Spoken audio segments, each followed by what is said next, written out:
నెల world IVF day కారణం వల్ల ఐయుఐ అండ్ ఐవీఎఫ్ మనం హెచ్సిఐవీఎఫ్లో చాలా తక్కువ ధరకి ఈఎంఐ ఆప్షన్స్ తోటి అందిస్తున్నాము.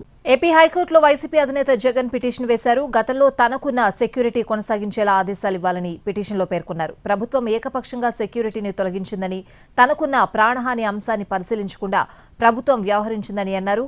తనకు కేటాయించిన బుల్లెట్ ప్రూఫ్ వాహనం కూడా సరిగా లేదన్నారు వైసీపీ అధినేత జగన్.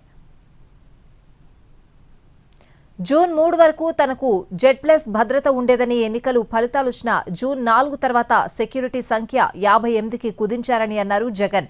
2019లో విశాఖ ఎయిర్పోర్టులో తనపై దాడి జరిగిందని, అలాగే 2024 ఎన్నికల ప్రచారంలో సీఎంగా ఉన్న తనపై రాయిదాడి జరిగిందని పిటిషన్లో గుర్తు చేశారు.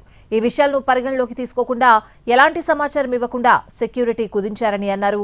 తనను భౌతికంగా లేకుండా చేయడం కోసమే అధికార పార్టీ ఇలా చేస్తోందని అనిపిస్తోందని ఆరోపించారు జగన్.